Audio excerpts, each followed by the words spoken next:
आप देख रहे हैं BHBC न्यूज। देश में इतना सब होने के बावजूद अब भी यौन स्वास्थ्य, प्रजनन स्वास्थ्य और गर्भ निरोधक के उपयोग को लेकर लोगों के बीच जानकारी की कमी है और साथ ही इससे जुड़े स्टिग्मा के कारण भी लोग इन मुद्दों पर चर्चा नहीं करना चाहते। नमस्कार, BHBC में आपका स्वागत है। मैं हूं आपके साथ शिखा कौशिक। आज यानी 26 सितंबर को हर साल विश्व गर्भ निरोधक दिवस मनाया जाता है और इसकी शुरुआत पहली बार साल 2007 में हुई थी। विश्व स्वास्थ्य संगठन समेत कई अंतर्राष्ट्रीय सरकारी और गैर सरकारी संगठन गर्भ निरोधक परिवार नियोजन और महिलाओं की सेहत के बारे में लोगों के बीच जागरूकता बढ़ाने के लिए विश्व गर्भ निरोधक दिवस को मनाते हैं। इस वार्षिक जागरूकता अभियान का उद्देश्य महिलाओं को बेहतर प्रजनन स्वास्थ्य से जुड़े विकल्प चुनने के लिए सक्षम और सशक्त बनाना है। देखिए इस रिपोर्ट में। अब तो दुनिया भर में कई तरह के गर्भ निरोध के तरीके उपलब्ध हैं, जिनमें कॉन्डोम, मौखिक गर्भ निरोधक गोलियां, अंतर्गर्भाशयी उपकरण या IUD और इंजेक्शन के जरिए दिए जाने वाले गर्भ निरोधक शामिल है। इतना ही नहीं, वैज्ञानिक तो अब 1 महीने में एक बार दी जाने वाली मौखिक गर्भ निरोधक गोलियों का भी विकास करने में जुटे हुए हैं, जो महिलाओं के स्वास्थ्य में बड़ा बदलाव ला सकती है। इतना सब होने के बावजूद अब भी यौन स्वास्थ्य, प्रजनन स्वास्थ्य और गर्भ निरोधक के उपयोग को लेकर लोगों के बीच जानकारी की कमी है। इसकी वजह से लोगों के मन में गर्भ निरोधक को लेकर कई तरह के मिथक पैदा होते हैं, जिस कारण महिलाएं गर्भ निरोधक के इन उपायों का इस्तेमाल नहीं कर पाती हैं। हम आपको दुनिया भर में फैले गर्भ निरोधक के इस्तेमाल से जुड़े कुछ ऐसे ही मिथकों के बारे में बताने जा रहे हैं, जिनकी हकीकत को सामने लाना जरूरी है ताकि महिलाओं के स्वास्थ्य को बेहतर बनाया जा सके। कुछ महिलाएं सोचती हैं कि गर्भ निरोधक के बारे में जानने या उपयोग करने के लिए आपका सेक्सुअली सक्रिय होना आवश्यक है, लेकिन हकीकत क्या होती है ये आपको बताते हैं। सेक्सुअली एक्टिव होने से पहले ही गर्भ निरोधकों के बारे में अच्छी तरह से जानना आपकी खुद की सुरक्षा के साथ साथ आपकी साथी की सुरक्षा के लिए भी महत्वपूर्ण है। गर्भ निरोधक का उपयोग कैसे करना है, इस बारे में जानकारी हासिल करने के लिए आपको किसी तरह की शर्म महसूस नहीं होनी चाहिए।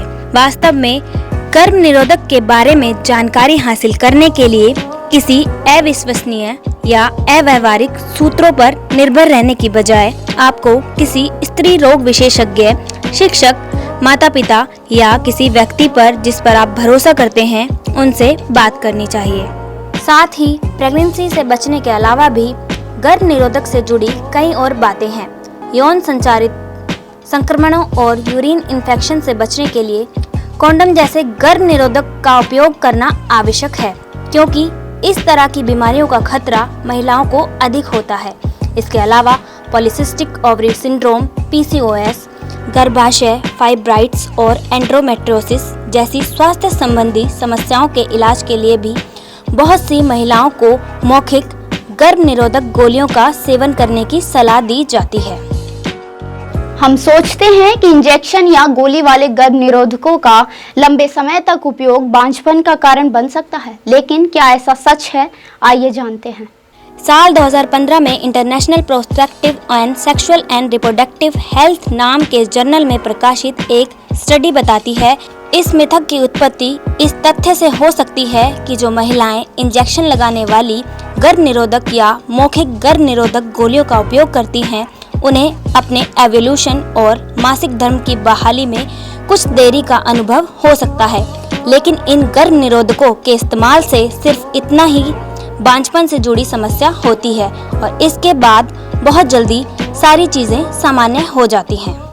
हमें लगता है कि शायद गर्भ निरोधक लेने से वजन बढ़ने, मूड स्विंग और पेल्विक इन्फ्लेमेटरी डिजीज जैसी अन्य स्वास्थ्य समस्याएं हो सकती हैं, लेकिन क्या ऐसा होता है? आइए देखते हैं ये रिपोर्ट। मौखिक गर्भ निरोधक गोलियां खाने के संदर्भ में आपने इस मिथक को अधिक बार सुना होगा, लेकिन यह मिथक IUD प्रत्यारोपण के साथ भी जुड़ा हुआ है। हालांकि कई अध्ययनों में यह बात सामने आई है कि मौखिक गर्भ निरोधक गोलियों के इस्तेमाल के साथ ही धूम्रपान, उच्च रक्तचाप या अन्य जोखिम कारक हृदय संबंधी समस्याओं का कारण बन सकते हैं। लेकिन वजन बढ़ने या मूड स्विंग के बारे में भी ये बात नहीं कही जा सकती।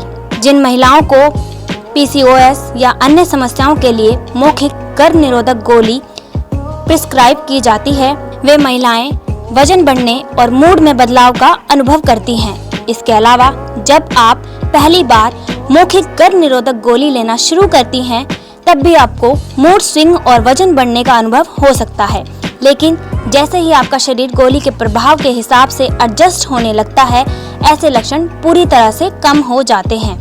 अमेरिकी कॉलेज के एक रिसर्च के अनुसार IUD का इस्तेमाल करने वाली महिलाओं को कभी-कभी दर्द और स्पॉटिंग का अनुभव हो सकता है, लेकिन इसके वास्तविक जोखिम बहुत कम है। आप सोचते हैं कि मौखिक गर्भ निरोधक गोली लेने के तुरंत बाद ही ये असर करने लगती है, लेकिन क्या ऐसा होता है? आइए देखते हैं। गर्भ निरोधक गोलियां प्रेगनेंसी को रोकने में असरदार साबित हो पाए, इसके लिए जरूरी है कि आप इन मौखिक गर्भ निरोधक गोलियों का 1 सप्ताह तक सेवन करें, और वह भी आपका मासिक धर्म शुरू होने के 5 दिनों के भीतर। ऐसा इसीलिए होता है क्योंकि एवोल्यूशन को रोकने और महिला के शरीर में मौजूद प्राकृतिक हार्मोन के साथ परस्पर क्रिया करने के लिए गोली में मौजूद हार्मोन को आमतौर पर लगभग 7 दिन का समय लगता है। आगे के मार्गदर्शन के लिए आपको अपने स्त्री रोग विशेषज्ञ से बात करनी चाहिए या फिर गोलियों के साथ दिए गए निर्देशों का अच्छी तरह से पालन करना चाहिए। प्रेगनेंसी को लेकर कई तरह के सवाल उठते हैं। क्या प्रेगनेंसी को रोकने में 100% प्रभावी है गर्भ निरोधक? आइए आपको बताते हैं। किसी भी प्रकार का गर्भ निरोधक 100% प्रभावी नहीं होता है। यूके की नेशनल हेल्थ सर्विस का कहना है कि अगर सही तरीके से इस्तेमाल किया जाए तो पुरुष कॉन्डम 98% प्रभावी होता है। US centre for disease control and prevention और मौखिक गर्भ निरोधक गोलियों के साथ जुड़ी हर निर्देश पुस्तिका में ये कहा जाता है, अगर इन गोलियों का सही तरीके से इस्तेमाल किया जाए तो ये गोलियां 99% प्रभावी है। CDC यह भी बताता है कि IUD प्रेगनेंसी को रोकने में 99% से अधिक प्रभावी है। अभी के लिए बस इतना ही। आगे की तमाम जानकारियों के लिए जुड़े रहिए BHBC न्यूज के साथ। अगर आपने हमारे चैनल को सब्सक्राइब नहीं किया है तो चैनल को सब्सक्राइब कर दें और साथ ही बेल आइकन जरूर दबाएं ताकि आपको लेटेस्ट अपडेट मिलती रहे। नमस्कार। आप देख रहे हैं BHBC न्यूज।